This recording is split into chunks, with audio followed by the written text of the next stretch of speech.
Okay, I'm here with Lilith. She's doing an event, a Medusa event in, where is it? Is it Washington?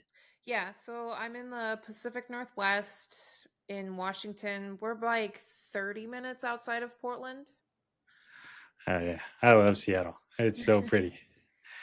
And we're going to talk a little bit about that event, a little bit about why she chose to do Medusa as the overarching theme. And then you have a bachelor's degree in herbalism, correct? Yes. And then you also grew up pagan. hmm Okay, I'm very curious about all of those things. So let's get started here. So why did you why did you choose Medusa? I know people who have seen movies and things see her as the snake monster that is more the villain than anything. But is she just misunderstood? Is she not wrote about properly? What's the backstory? um, I don't know where to really start, I guess. Yeah, for a long time, Medusa has just been kind of portrayed as like this monster. I think we have like that really old version of Clash of the Titans where it's that like claymation and it's kind of Yeah, one of the first images a lot of people kind of remember of seeing Medusa. And then like when the Me Too movement hit, there was kind of a big uprising and use of iconography of Medusa. And last year's event, I chose to honor Persephone. And I don't want to sound like I like spoke to a burning bush in the woods or something, but no, it that's just fine. You can talk to burning bushes. No um judgment here. yeah, it's just I kind of kept seeing around me just little hints and images that were like reminding me of Medusa and was really kind of feeling that. I've always loved Medusa. Like I've already like creating the altar for this was so easy for me because I already have like statues and snake iconography and things.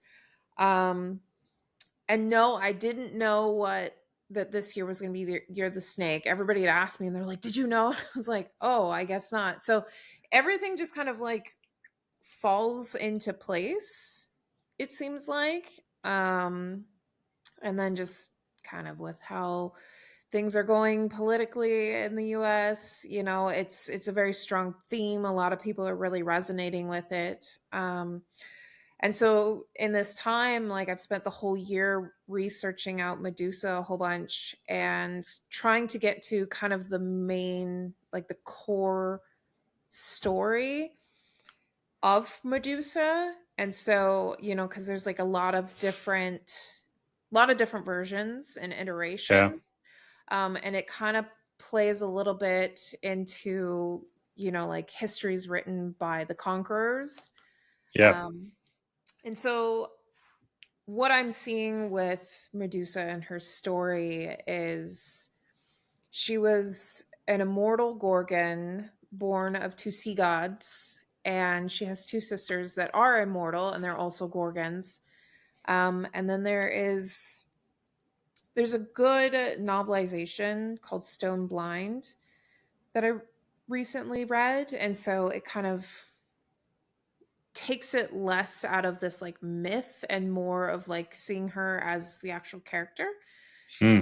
and like her perception and how she views her sisters and because they raised her. And then again you have kind of the rape from Poseidon.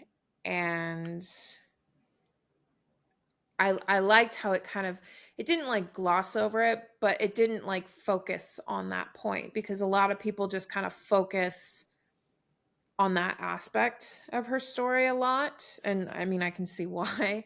Yeah. Um, and then how she's slain by Perseus. And something I didn't realize or know going into this is that Perseus slayed her in her sleep. Oh, really? Yeah. And so That's much smarter.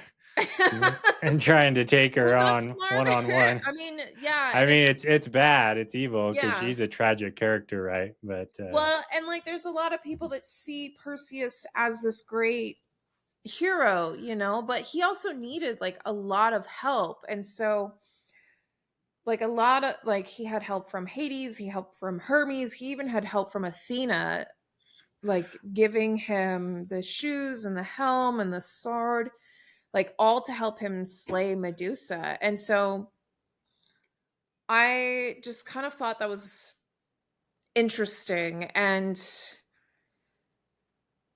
like Medusa is very much a story of like a survivor of sexual assault for yeah. most women. That's how most women will relate to her today. Um, and it's interesting kind of looking at this story in modern times and being a woman myself who unfortunately has experienced the cruelty of men. Oh no. Yeah. I won't get into that, don't worry. No, no, yeah, that's fine. But just kind of seeing like how today like a man will wrong a woman, and instead of taking her story at like for what it is, and supporting the people who are victims, there's kind of like more of a backing behind the abuser. Yeah. And so in the story of Medusa, you have Poseidon who raped Medusa, and then we send Perseus after Medusa to slay her, and he had all this help. And it's kind of like, I mean, you could pick any kind of publicized story of like some frat boy who was accused of assaulting all these women, and like all of his buddies around him like probably hazed and destroyed the reputation of those girls, Yeah. and it's kind of interesting how that just keeps happening. Yeah. Yeah, it's So a really cool metaphor. Well, I don't know if cool is the right word, but it's a good metaphor for victim blaming. Wasn't mhm. she like turned to stone because, or not turned to stone? She was turned into the snake monster because she was raped in the temple of Athena, and so like it was she defiled it, even though she didn't do anything, right? She's Yeah, and she's the one who so got raped to begin with. yeah, that's again, that's another thing where I'm seeing two different versions of that story. So some versions are saying that Athena cursed Medusa with the Gorgon look and the snake hair, and then the Gorgon's gaze, which turns people to stone, as a punishment.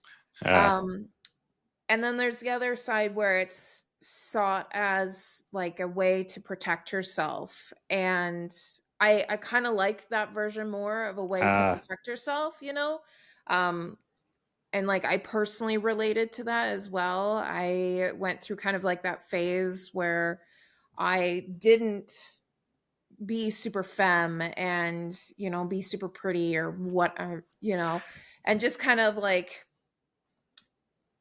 made myself look and feel a little more intimidating to approach, I suppose. I see. Oh, Yeah, okay, so yeah. it's kind of a way of protection, and I think that is naturally, as women, I feel like that's probably more likely what the case was, just because that's something that we innately want to do, is we want to protect ourselves when bad Yeah. things happen to us.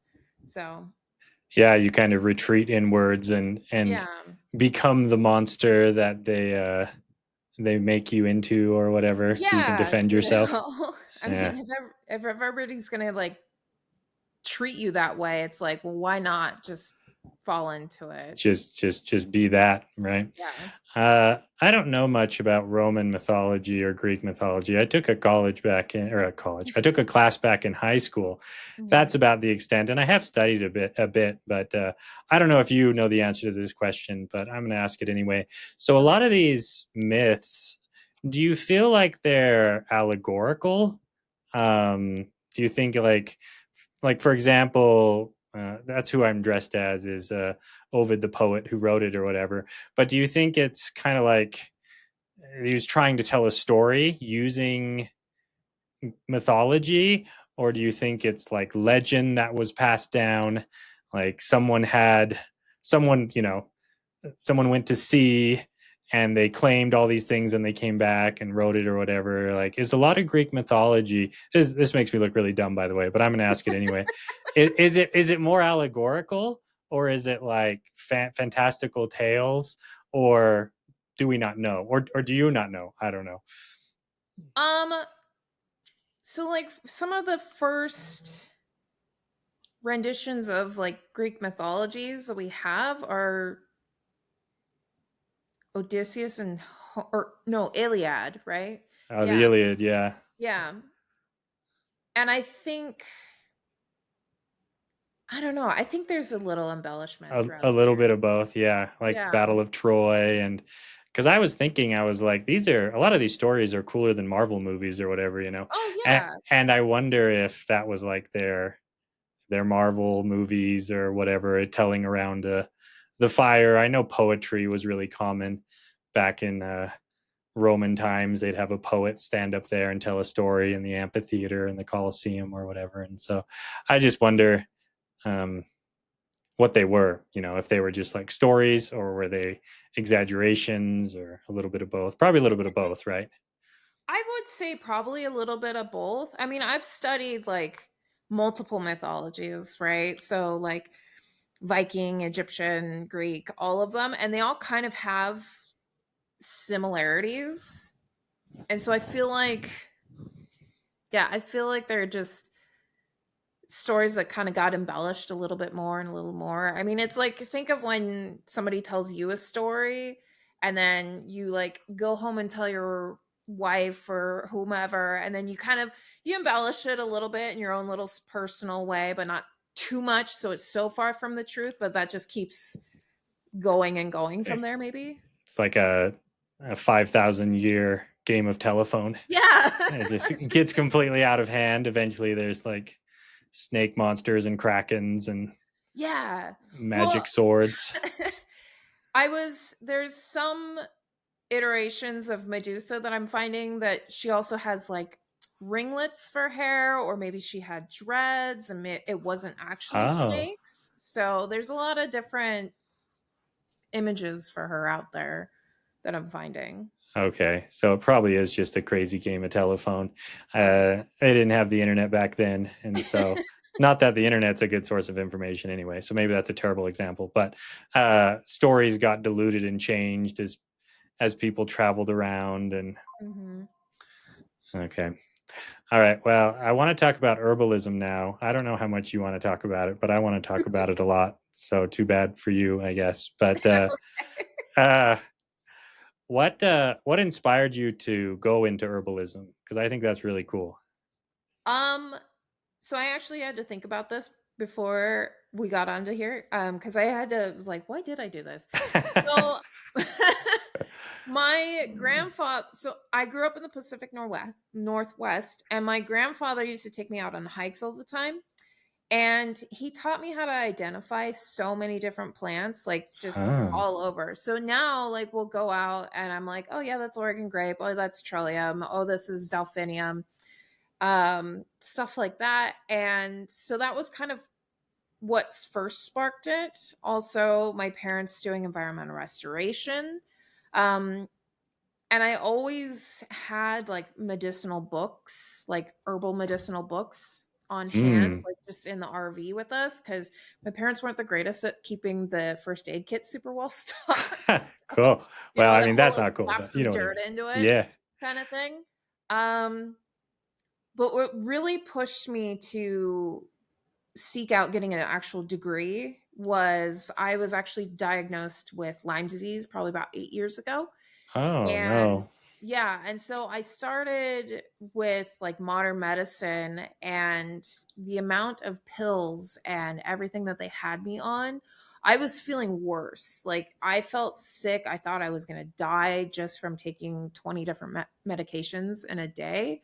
It was awful. And so I had to wean myself off of all those and kind of do like a detox and a cleanse. And I found a naturopathic doctor, and she just kind of started talking to me about like just herbal remedies. And then during COVID, because everybody was in lockdown, I was like, you know what? I'm just going to like fully dive into this more and learn herbalism on a deeper level, not to like practice it or anything, Mm, but just so that I have a better understanding of the things that I'm taking in and what's going into my body, because that became, at that point it became more important for me.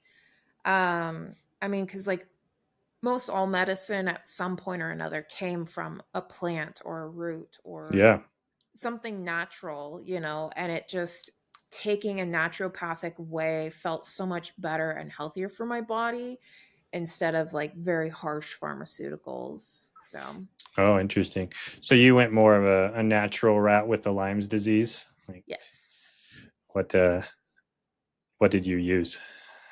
Um Do you remember? Actually, one of the things that I most distinctly remember taking is I had to take wormwood because there was a lot of like, it's like a bacteria or kind of like a bug that gets into your blood system. So I had to take wormwood actually.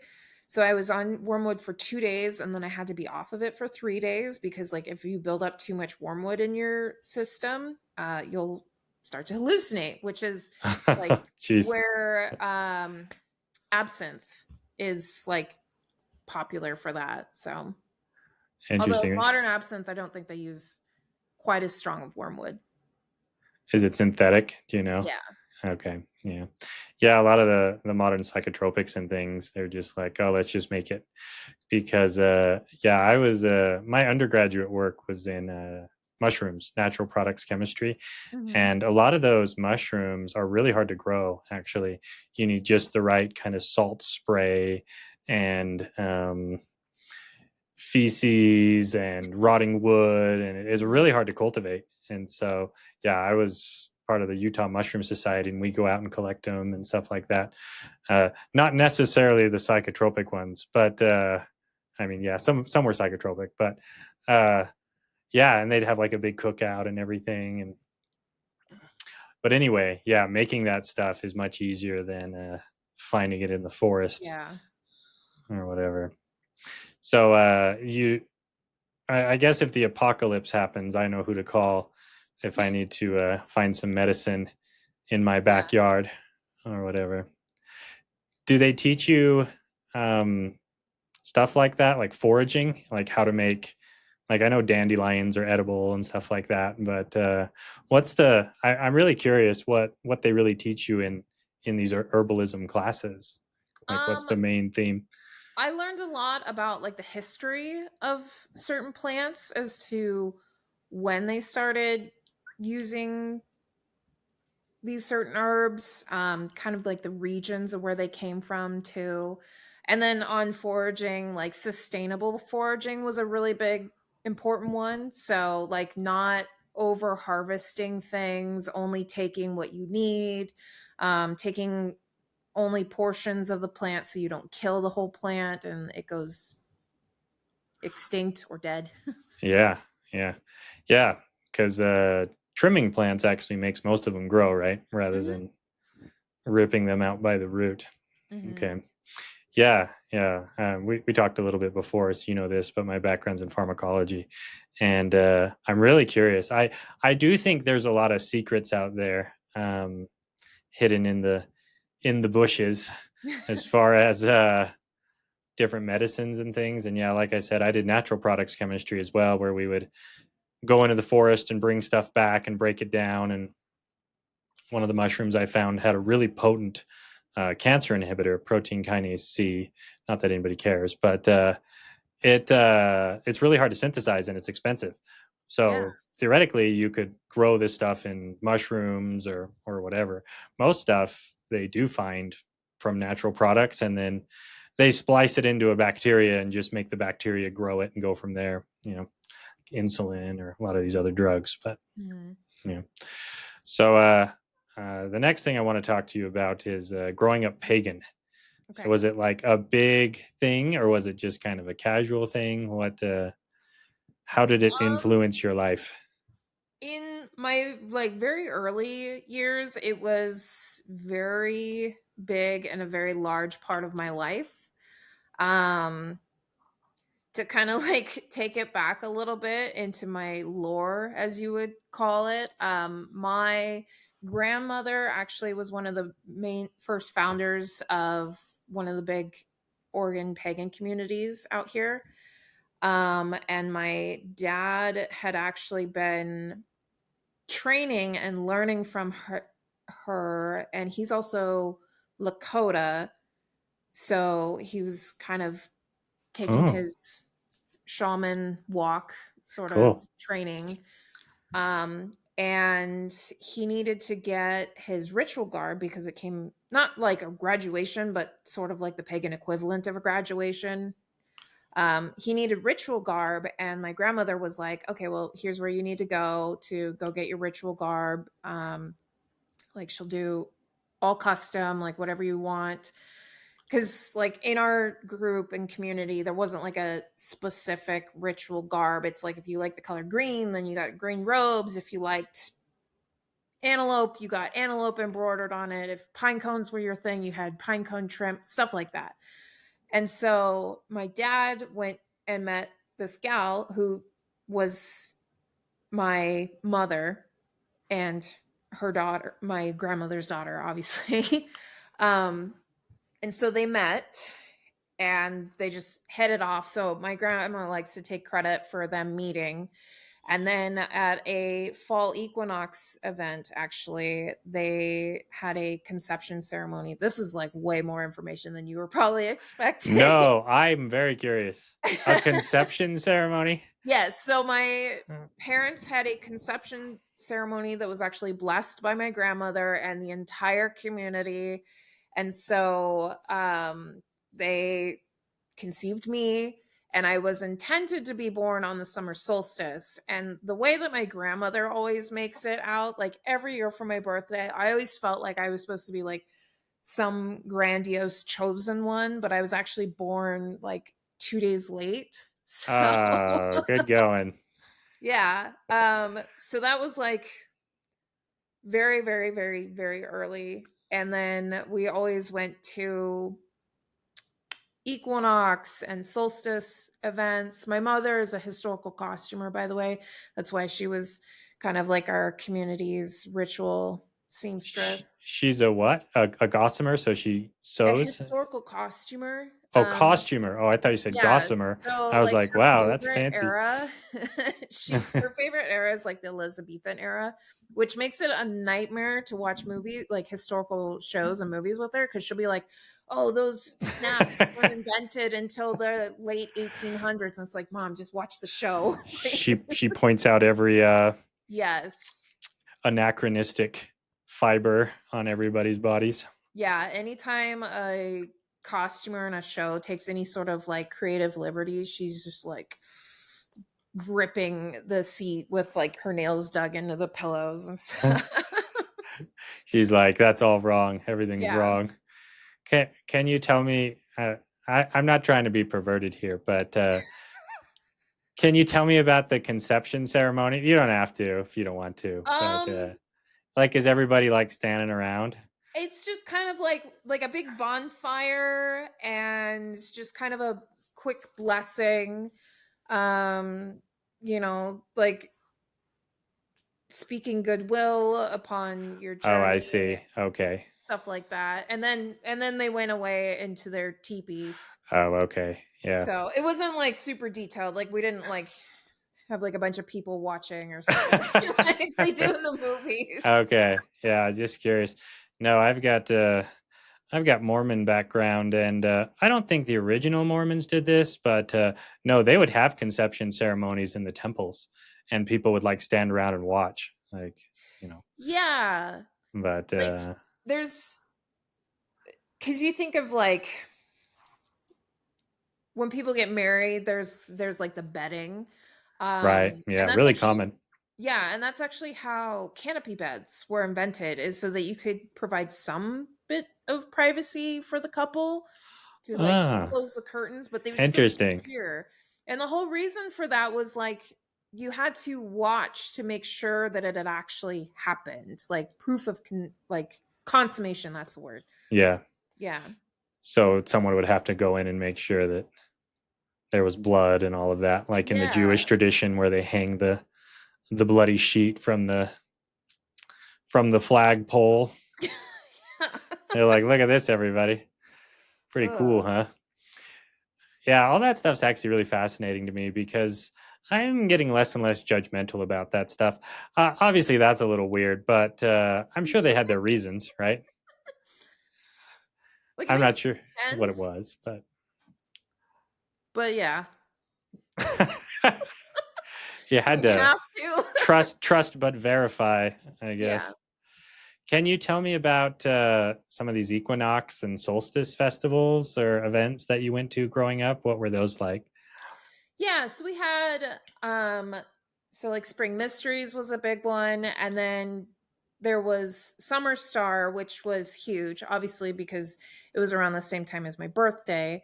And that also kind of is what influenced me to do my own event. But it was just, we had a very large campsite out in the woods. It was probably a 4-day long event, so a very long weekend, Wow. and just a lot of bonfires, a lot of community. We used to roast a pig all every year on like this huge spigot that my dad has.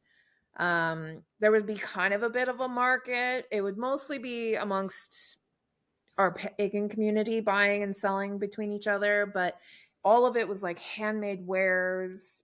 Cool. Like mom would bring her costuming.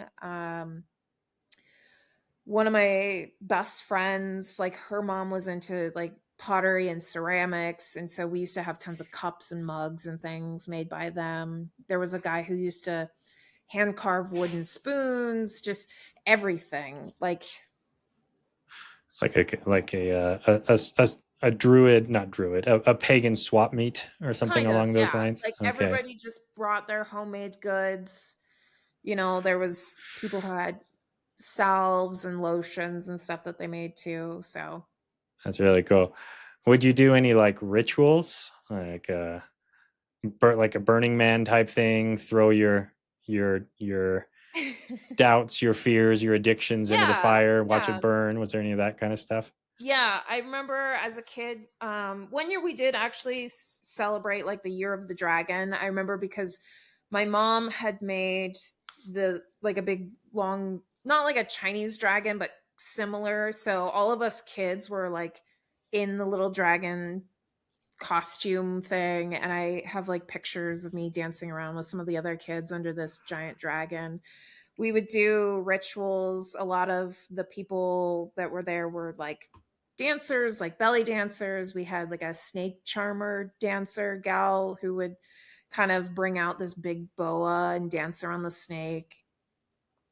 So, That's really cool. yeah. Did are there are there what's a good word for it? Commandments, I guess, in your form of paganism, like thou shalt not. Any of those? Is there like a code basically is what I'm getting after? Not really. Not really. Just like don't be a shitty person, but Don't I be a feel like shitty that's person. yeah. Really common sense. Yeah. Okay. Yeah, I grew up Mormon and what's funny is I see a lot of parallels Mhm. between uh, like that the pagan community you grew up in and the Mormon community I grew up in. Very close. They'd have really similar stuff where everybody would kind of get together and pray, and obviously it's very Christian. But Mhm. um, do you feel that uh, that lack of structure was bad? How did your parents teach you to be a good person without the uh, the firm hand of God guiding you? Um, cuz like everybody growing up, like when I went back into the real world, I guess, like yeah, everybody had these like scary stories of like, oh, if you don't be good, like you're gonna go to hell. And I was like, what is this? Like, no, like if I don't do something good, like one, I'm just gonna feel a lot of guilt. Yeah. Um, but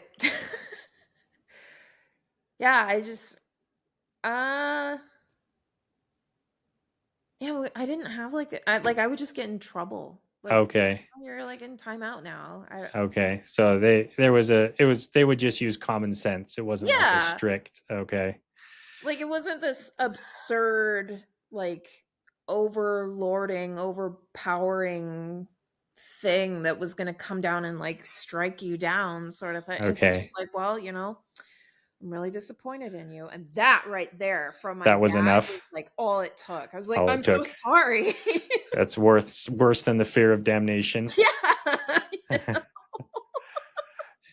Now, the reason why I ask is I'm just curious because I've got some kids myself, and I'm trying to figure out what the best path for them. But no, Mormonism was a little strange, and I think they've gotten rid of a lot of these practices.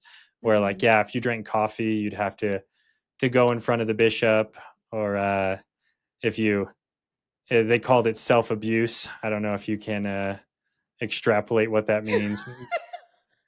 It's like whenever I heard the word self abuse, I was like, they must be doing it wrong. But it's it's masturbation if you're Oh. wondering. But you'd have to go see the bishop, and you'd sit there in front of him, and he'd be like, "Oh, you can't take the sacrament, right?" They'd be like, "Oh, you sinner." Um, and sometimes they'd even like disfellowship you for stuff that for most people wasn't a Wow. big deal, but no, very strict. and and I think some of it was good, but I think some of it is like traumatizing, especially for a lot of people, and I know they're starting to shy away from it. But no, I'm fascinated by paganism and druidism. And I lived in Japan for a little while too, and I noticed they're not Christian either. Maybe you'd noticed that Mhm. as well. But Yeah. and their kids are all amazing, and so we're well behaved and kind and all of that. And so I I'm just curious what the best path of raising children is. Do you need a healthy fear of God? I guess not, huh? I don't think so. Well, and I think that's when you feel like you have to parent or teach anybody to fear something, that just already seems like such an unhealthy way about going through anything. Yeah. I just honestly, objectively, anytime I've ever looked at like monotheism and like Christianity and Catholic is like any of that, I'm like, what an insecure God. Oh, it's like, oh, you have to worship me all the time. And Yeah, like yeah. there's even like don't worship other gods. And it's like, well, if you're literally the one true God, then obviously you're insecure about the fact and acknowledge that there's other gods, right? Right, right. And I think that's how it started. Like Yeah. I think Elohim was kind of like the god of war in Mhm. Judaism. And eventually they were just like, well, let's just worship that guy. And I think they were polytheistic more or less, and they acknowledged that, there was a Babylonian god, and Mhm. um, Midianite god, and all these other gods, but ours is the best god. And eventually they were just like, well, actually, it's the only god. It's not just the best god; he's the only god. They just like cut them all out. I guess it was Yeah. much easier that way. Um, what about so in paganism, in your paganism? Can I ask, is there like a branch of paganism that you grew up in and believe in, or is it just like general paganism? It's just kind of to me it's always just been very general. Like very early on because when I was about 13, my parents' company started to grow and so we very much separated from our group. And I was very lost there for a while, actually. And I tried to find my path again, I guess.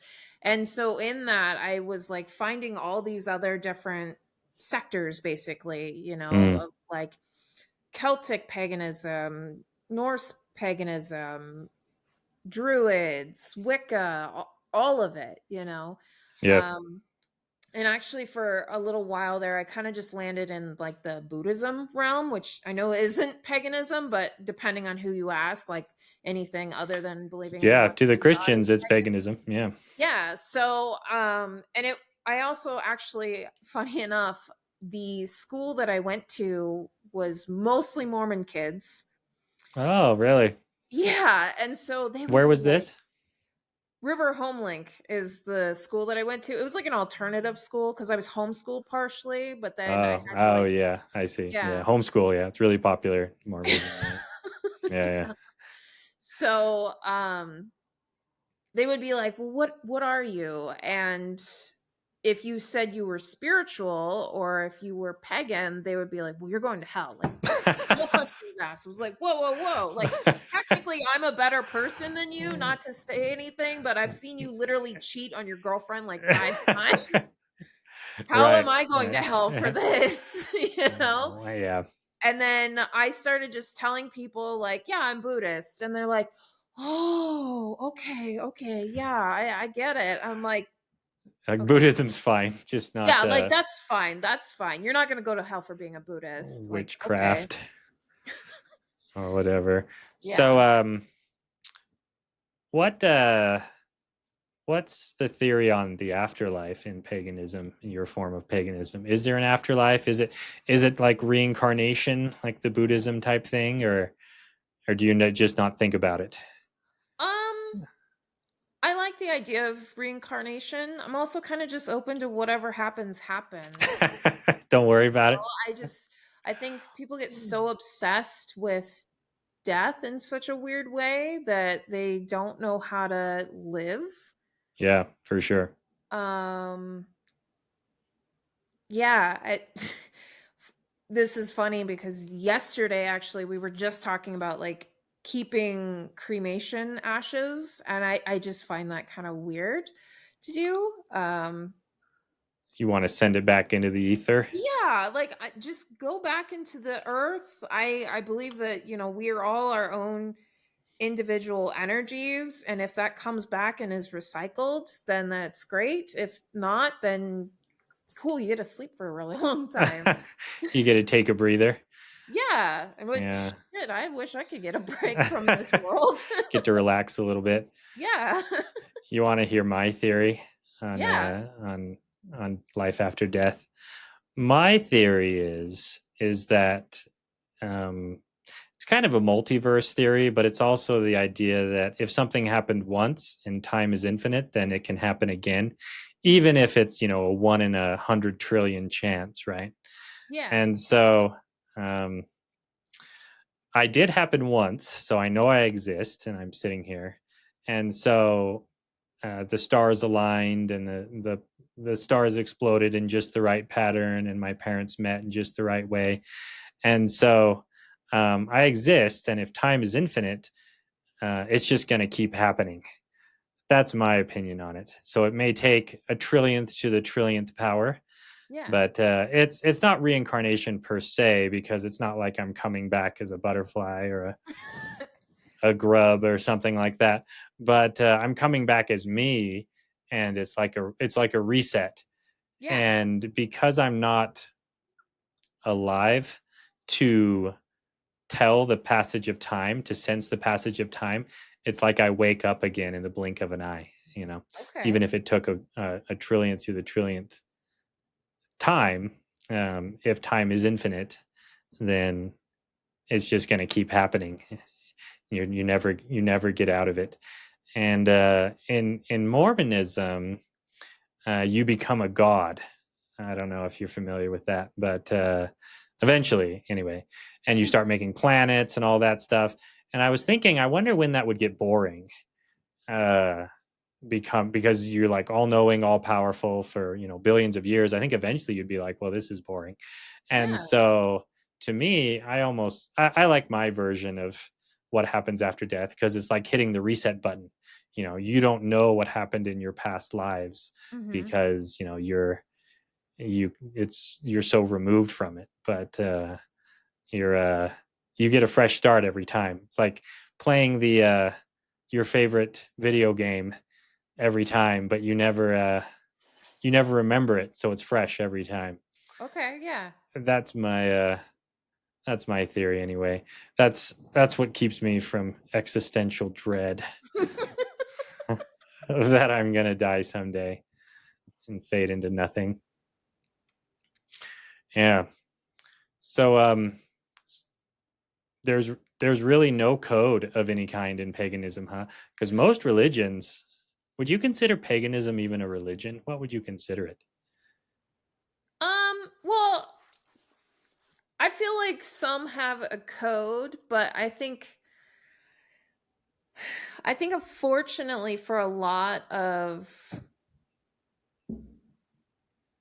different sectors of paganism, with like the Crusades, for example, I think a lot of those like structures kind of went away probably.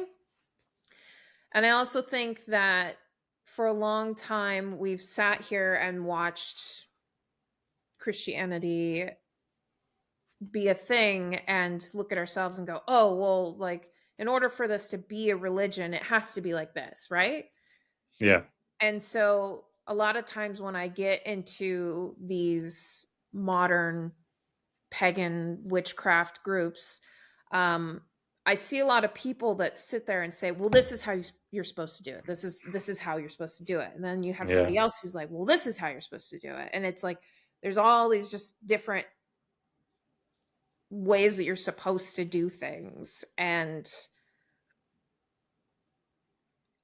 It's missing the point. yeah, it's like it's not really about being in a structured system. It's They're trying to mimic Christianity more or less yeah, with like churches and like archbishops and things like exactly. that, where you're like, Yeah, I'm like, the well, you have to be this to be a high priestess, and you have to I'm do the this. witch king or whatever. You got to listen to Yeah, me.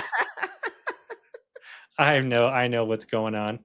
So it's more of like a personal thing to you, at least. It's it something that is. okay. Yeah, I mean, I'm because I like being very open about all things. I've got like very strong opinions about being called a witch. I've got a lot of history of just free thinking women in my family, and it's always just been we don't follow a structure. Yeah, So, kind of an outcast type thing. yeah. The witch in the woods.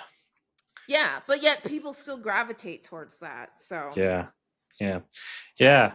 No, I think a lot about why Christianity did so well, and I mean, and why paganism didn't. And I don't know. I think, well, the Christians were really good at killing all the pagans, so that's most of it. yes, But here. I do feel that I wonder if paganism isn't, because they don't really teach you to have a lot of kids. Mhm. Christianity does that, and you know, having a very structured belief system where you can kind of control people and you're all kind of united in purpose and cause and that kind of stuff. I feel that that's much more powerful, Mhm. not in a good way necessarily, but it's much. And plus, if you're evangelist too, right? Like pagans aren't generally evangelical, are they? They don't proselyte. They don't try and convert people, more or less. Not that I've ever seen. Yeah, there's no witch missionaries knocking on your door trying to get you to read the Book of the Dead or something like that. Yeah. So, and I guess they don't care about that, right? They're not trying to convert the world. No, and I've always just been a pretty solitary person. I mean, like community is important, but like the right community of people that aren't trying to sell you on something that's kind of hocus, Yeah. you know. Yeah. Yeah. But so you don't necessarily think that your way is the right way for everyone. Is that kind of what you're thinking? It's the right way for me, and Right way that's for you. That's good yeah, enough for you.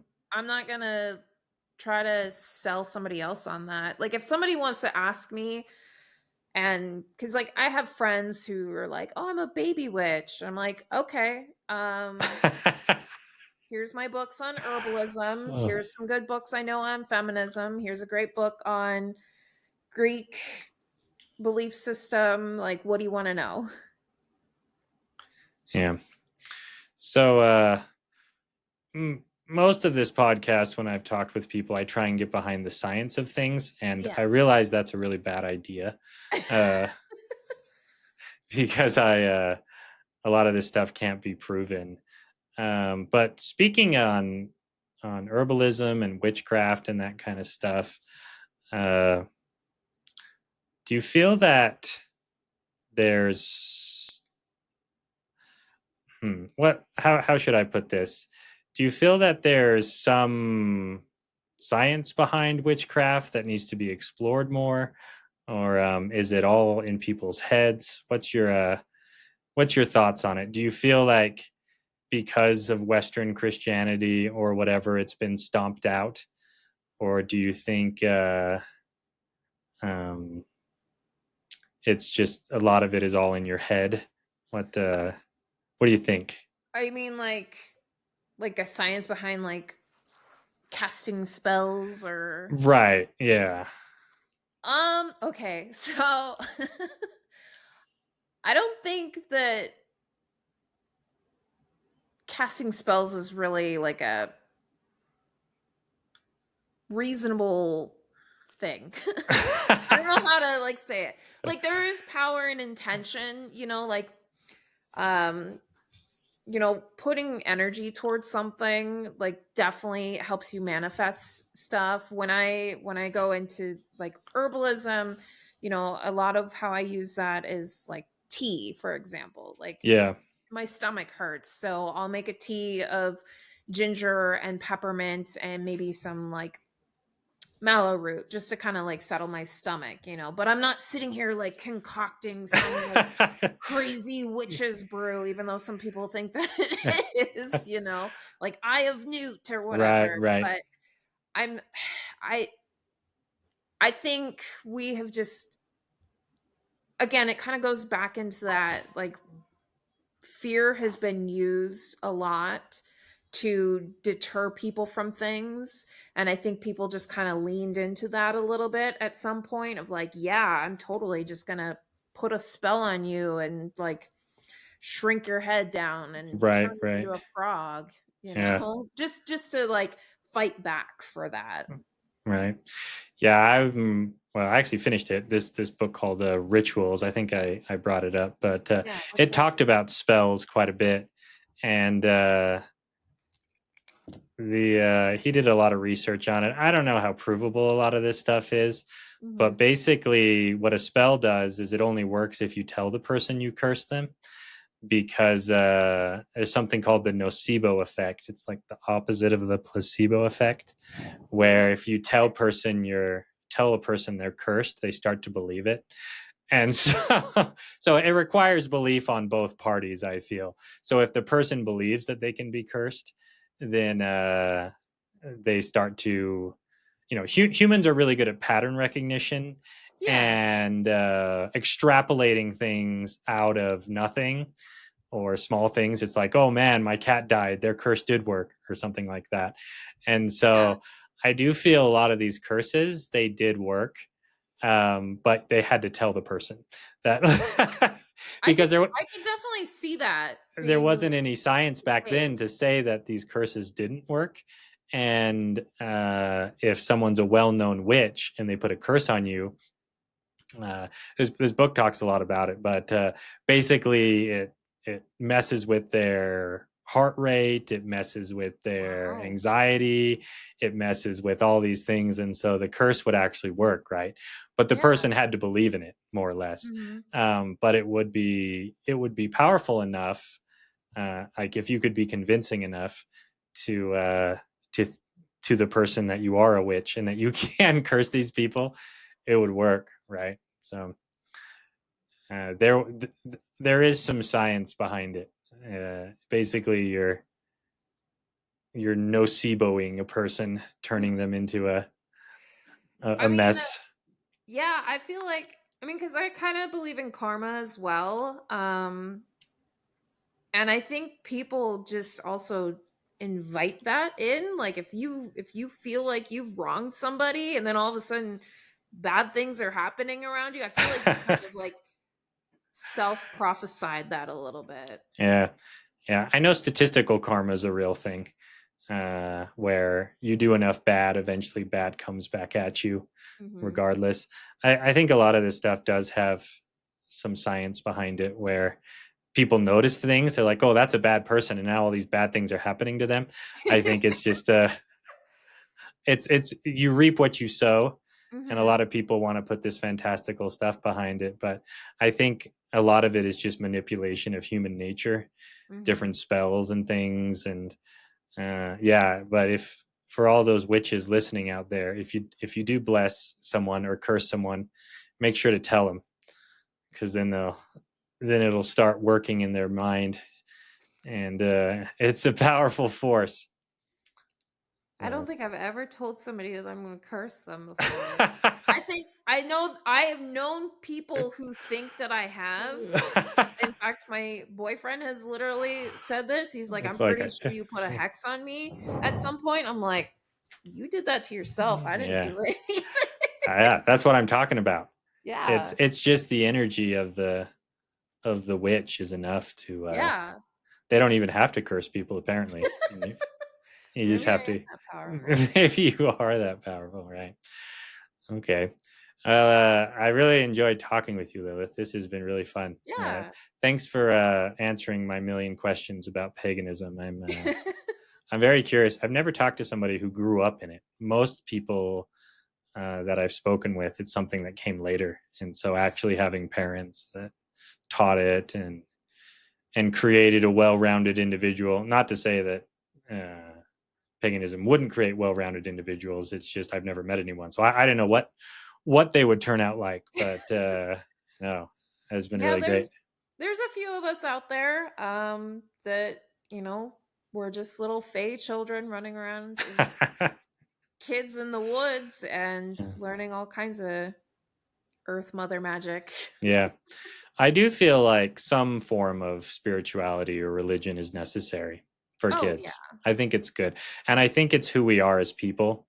And we always go back to that. There's always, during the Roman times here, there Mhm. was like an atheist movement. And not too long ago, there was an atheist movement. And apparently, is it Gen Z? I don't know. I get all these gens mixed up, but they're becoming more religious.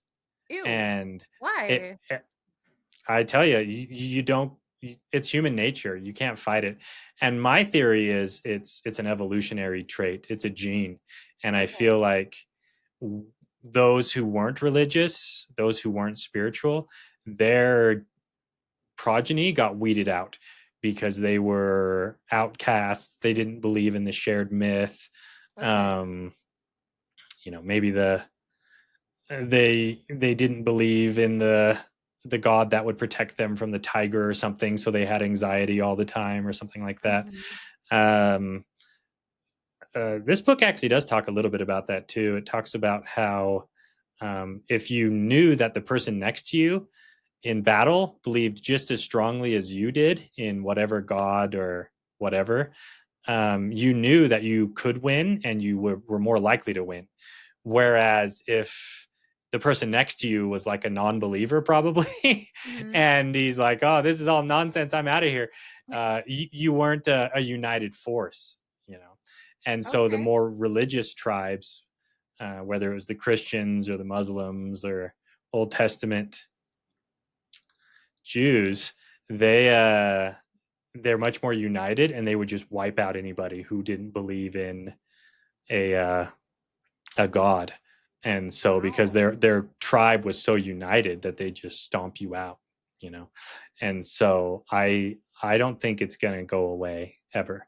I think every time it's going to come back, because it's akin to eating and drinking and stuff like that. I think eventually it'll fade a bit, but people always swing back to it. And obviously it's anecdotal, but I feel like people are swinging back to it right now. I think there was a really strong atheist movement with like Hitchens and Dawkins and all those people, the neo-atheists and things like that. But Mhm.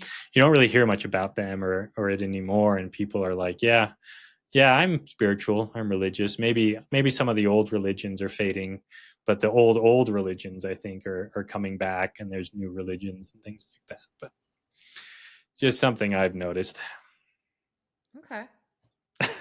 You're like, you're like, sure, that Well, sounds no, great. so, like, something to add to that about, like, believing the same as who's next to you, I was dating a guy once who was in the military, and the way that his platoons were organized was by what they believed, like, By what their faith?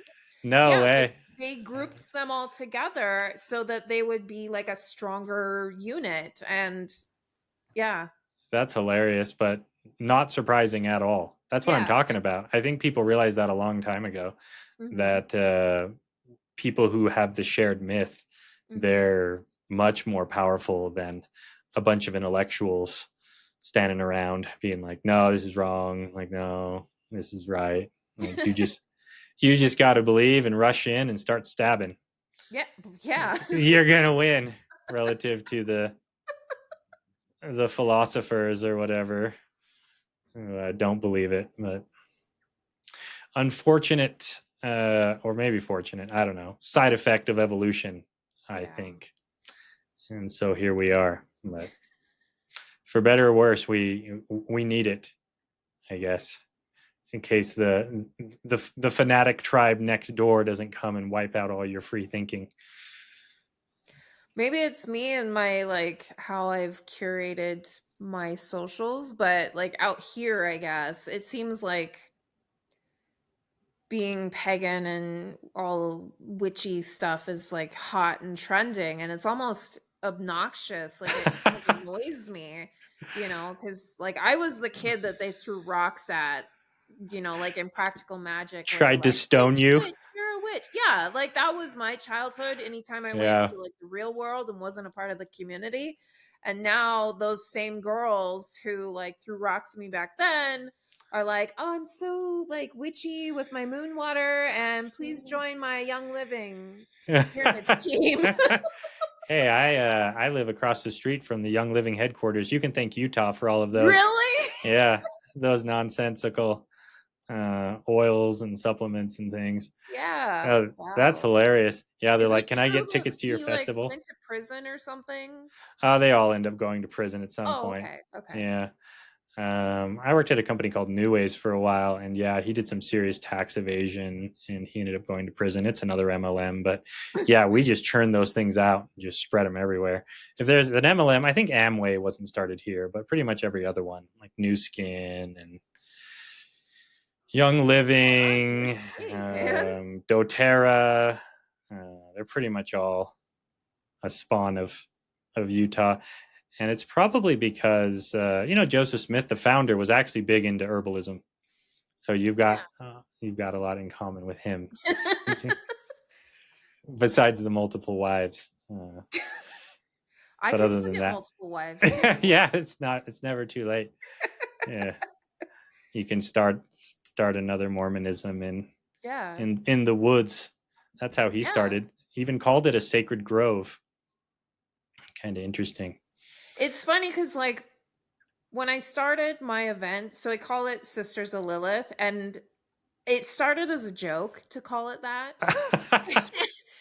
But everybody's like, "No, that's such a cool name, It it's is a like you're cool starting name. a cult." And I Yeah. was like, "Well, maybe I am starting a cult." Just, your friendly neighborhood dark feminist cult leader over here, so Now people need a little bit of cultism. But yeah, it always ends up with somebody sleeping with everybody's wives. So you just Man. got to watch out for you. Keep your wives away from Lilith Yeah. at these festivals. Oh All man. right. Well, like I said, this is really cool, and thanks again for humoring me about all the paganism stuff. Yeah, of Sorry, course. kids threw rocks at you, and now they want to be your friend. That's pretty funny, though. They're like, "Yeah, I read about this in the Bible. That's what we do with witches." Yeah, the stone. Just telling him, "There's one. She's right there. Let's get Yep. her." But is there okay? So yeah, your festival. When is it exactly? It is June 21st. It's in Washougal, Washington. We're starting at noon, ending at about 6:30. I have an opening ceremony at 1. Then I do like kind of a midday speech where I kind of a little more eloquently present like Medusa as like the theme and why. And then I have closing ritual at the end. Okay. Are there still tickets left? Yes, I've sold Okay. probably about 50% of my tickets. And I do have a Okay. lot of acolytes tickets currently. So Acolytes of Lilith. yes. Well, so that's something new. I actually like just made a TikTok and I was like talking to myself in the front yard and everybody was like, "What are you doing?" Um Casting spells. so we wanted to cuz last year I did an opening ritual and I tried to involve some people with it, but I realized a lot of my friends aren't as well versed or experienced in being a part of ritual. Hmm. So like I held up my end well, and then everybody's like, I don't know what to do, even though you guys they didn't even have like a speaking role. So we created acolytes tickets or like the acolytes upgrade. I have like masks that I've made that I hand painted and put snakes on to kind of like give that snake priestess sort of vibe. Um, and so it invites people to be a part of opening ceremony. You get to be in our progression. So I have some people that are going to have ceremonial drums to kind of set a beat. So you can either have some handbells or bring your own instrument or a drum and just kind of play along with the tune. And then we do a ceremonious like walking of our sacred space and then come up into the circle and then everybody gets in the circle and then I just stand at my ritual altar and welcome and embrace everybody into our space, talk about why we're here, talk about why we've all been drawn in, and start the day. That's really cool. Yeah. It's like a forest sacrament type thing. Yep. Okay. Well, I'll put a link to that down below. I would like to Cool. go, but I don't think I can because I've got a bunch of kids that are very young. But do you do it every year? I do. This is our 4th year actually Fourth doing year. this. And how many people? How many tickets? How many people turn out normally? I have about 500 people that show up. I've got probably almost 40 vendors that come. I do have Holy food cow! vendors. Yeah. I got food vendors. We've got workshops that happen throughout the day. A lot of them are kind of circulating around the theme of Medusa. A lot of them are kind of more about female empowerment and the divine feminine. Just all around good things. Do you let dudes in, or is it a not a? I It's do a actually. dude free I get event. yeah, I do let men in. I get asked that a lot if men are welcome, and of course, men are always welcome. Like that's the short answer to that question. The longer answer is like if you are bothered or disturbed or put off by women feeling empowered, then maybe this isn't the event for you. Yeah, yeah, Um, I strongly urge and implore people to kind of check their internalized misogyny. yeah, Like yeah. I have a full day of like performers, I have belly dancers and I'm very meticulous about the imagery that I put out there because I don't want just like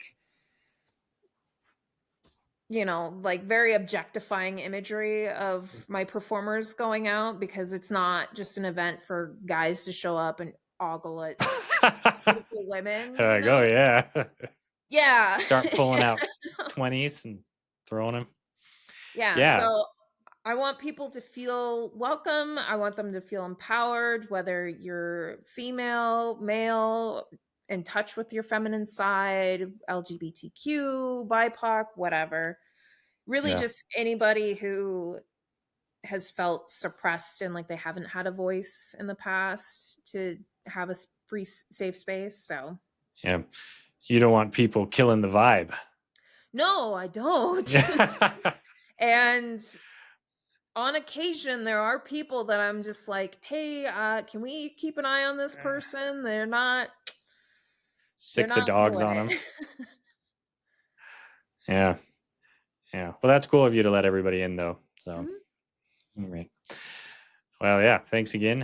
Is there anything I missed that you'd like to end on, or did we get it all? I think we got it all. All right. I think so too. Okay. Well, hey, thanks again. And yeah, if you want to check out Sisters of Lilith, the Medusa Festival, I'll put a link down below. And yeah, thank you again Of course. for joining me for the podcast. Mhm. All right. Talk to you later. Bye.